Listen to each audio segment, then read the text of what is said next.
Ignite is an ongoing series of speedy presentations. They've ranged from building multi-person pogo sticks to hacking chocolate. Any topic that geeks hold dear. Each speaker gets only 5 minutes and 20 slides that auto-advance every 15 seconds. So I'm talking about obesity, and that's a sensitive issue for some folks. So I'm going to start off with a joke, just to break the ice. So your mama's so fat.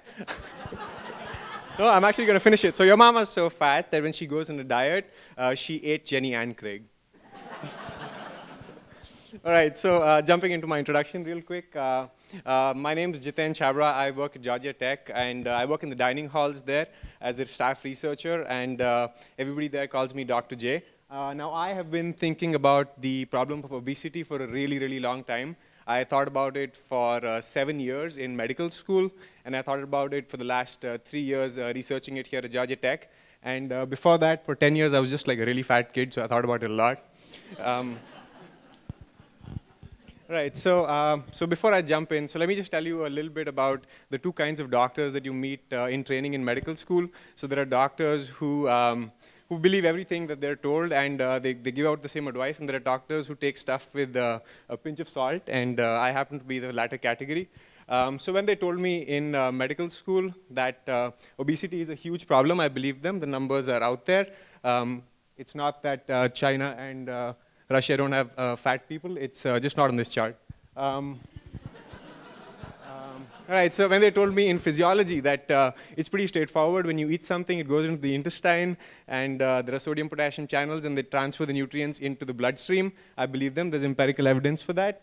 And after that, in biochemistry, when they told me that once the nutrients are in the bloodstream, they undergo metabolism, and that's pretty straightforward too, that whatever energy that's not required, those nutrients get transferred into glucose or into like fats, and they get stored in the body. So far so good. So my problems with this chart right here, they told me in community health that the obesity epidemic is this like really socio-economical, psychological conundrum that we can't solve. I don't believe that, and in order to prove that that's not correct, my buddy Chad and I, right, so forgot this one. So according to me, the obesity epidemic is basically an epidemic of unusable healthcare advice.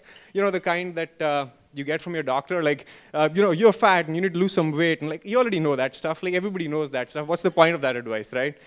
So in order to prove that, my buddy Chad and I, we set up these kiosks in the Georgia Tech dining halls, which would actually give actionable like food combinations based on each person's health profile.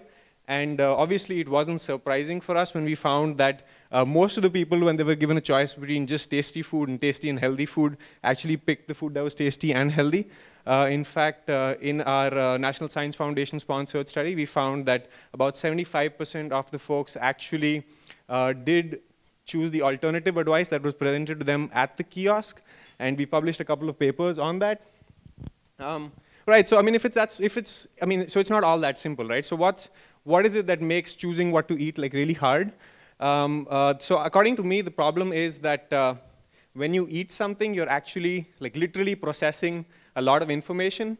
And I'm not talking about just like those food labels that you pretty much see on everything. I'm also talking about like tons and tons of unusable healthcare advice that you get from these organizations that spend like millions of dollars on it. And trust me, if you look at it, like a lot of these organizations actually, like their advice actually conflicts. So it's really, really hard to actually follow it.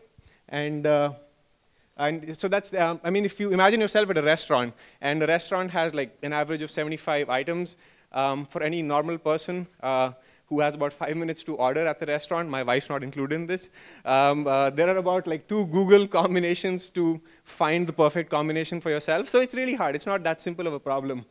So what we've done is that we've created like a matrimonial site, but for food, kind of like, so yeah, this is not where you meet like people who eat the same amount as you. This is actually where you find your soulmate, but in food. And if you think about it, like finding your best food is also like finding like whom to marry. Like shouldn't break the bank, should not should not give you a heart attack.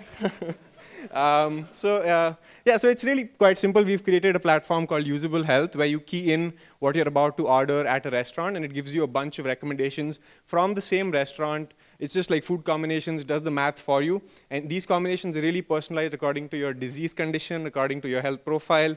And there's also the machine learning component of it, that every time you select something on the platform, it learns about your preferences. So after a while, it's not just like healthy food from that location, it's also food that you like food that won't, so it's not just all salads is what I'm trying to say. It's definitely not all the food that's on that side of the table today. So yeah, if you'd like to help out, it's a huge problem, the obesity epidemic. We have a really small team, and we appreciate all the help we can get. Thank you.